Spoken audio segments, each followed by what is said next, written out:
Hi, so today in this video we're going to be covering chapter 4.1, which is quadratic functions and their graphs. Um, so this is where we start talking about some quadratic functions, and there are some important things that you might want to know when learning about these.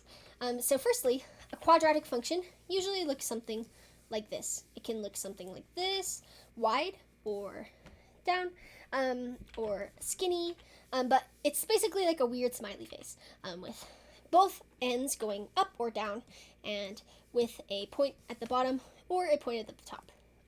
This here, the lowest point, or this here, the highest point, depending on which way your graph turns, is your vertex. It's basically the top or the bottom of your hill. The top of your hill, the bottom of your valley, the lowest or highest point. It's also, if this one is your vertex, then you have a minimum. And if this one is your vertex, then you have a maximum. We also, but the concept of a vertex is very important. The concept of x-intercepts are important because your x-intercepts are your solutions to your problems, and y-intercepts are sort of important. Sometimes not. It's not crucial to know.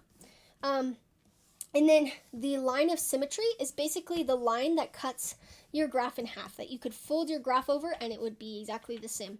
And that will be expressed as an x equals whatever that is, because an x equals a straight up and down line.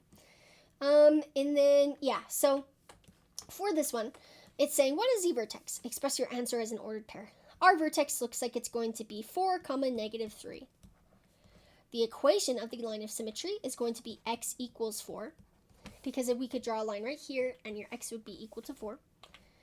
And it has a minimum value, and the minimum value is going to be your y coordinate of your vertex, your y point of your vertex, so negative 3 in this case. Use the graph of the parabola to answer the questions. What is the vertex? The vertex in this case is going to be 3, negative 1, and you want to write those in as a coordinate point in ordered pair. What is the equation of the line of symmetry? That's going to be x equals 3. What are the x-intercepts? And that's going to be, and they want it in ordered pairs, so it's going to be 2, 0,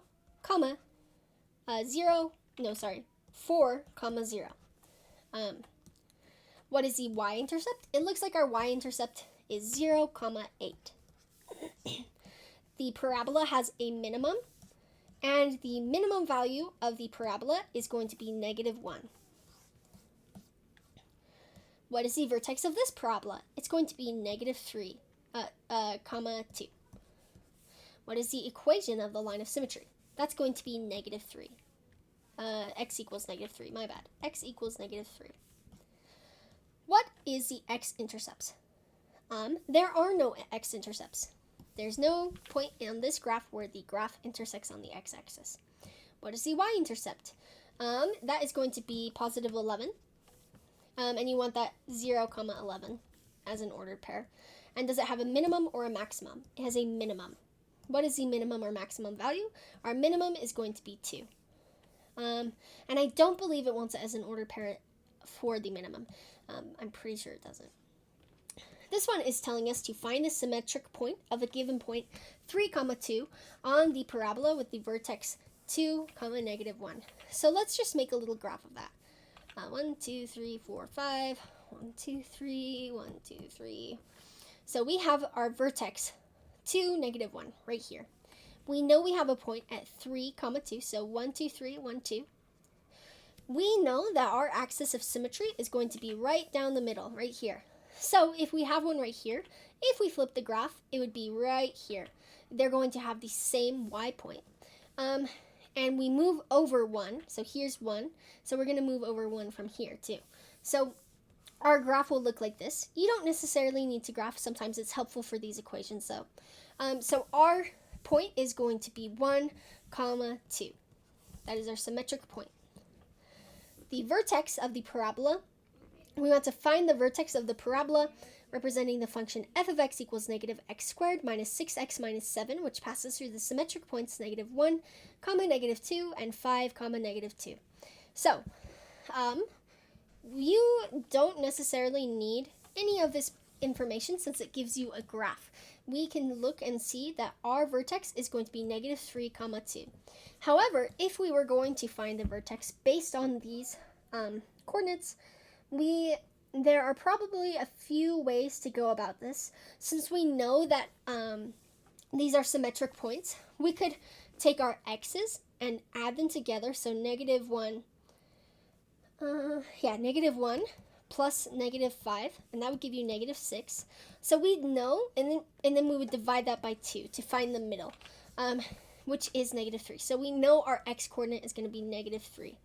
Then, if our x-coordinate is negative 3, we could take that negative 3 and plug it into this equation. So we'd have negative 3 squared, which is positive 9, times by negative, so negative 9, plus 18, which is 9, minus 7, which is positive 2.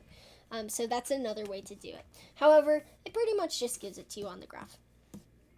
Find the vertex of the parabola representing the function, blah, blah, blah, blah, blah, which passes through the point. So this time we don't have a graph, so we're going to need to do what we were given previously.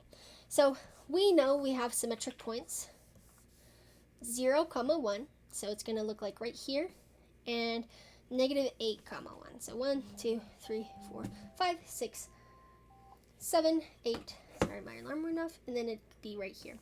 We are going to add our x's together, so we have negative 8 plus 0, which is negative 8. Divide that by 2, you get negative 4. So we know the first part in our x-coordinate in our vertex is going to be negative 4. Now we're going to take that negative 4 and put it into our equation. So we have 1/4 times negative 4 squared, which is going to be 1/4 times 16, plus 2 times negative 4 plus 1, which is going to give us, we can cross this out, which gives us 4 minus 8 plus 1, which is going to give us negative 3. So negative 3 is our y-coordinate. So we have negative 4, negative 3, and that would be our vertex. Our graph would look like this. You don't have to graph it necessarily yet. State the domain and the range of a quadratic function whose graph is a parabola that opens downwards with a vertex at the point negative 3, 5. So we know for any quadratic function, as long as there are no restrictions, the domain is always going to be negative infinity to positive infinity. And our range is going to be, depending on the way that it opens, our smallest point, if there's a minimum, is going to be our vertex. And our largest point is going to be infinity. And then if it opens downwards, then it's going to be our smallest point is negative infinity and our largest point is your vertex. In this case, it tells us that it opens downwards, so this is going to be what we're looking at.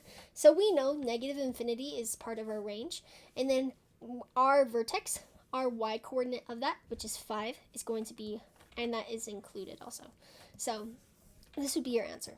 If you have any questions, please let me know, and I'll answer them as soon as possible.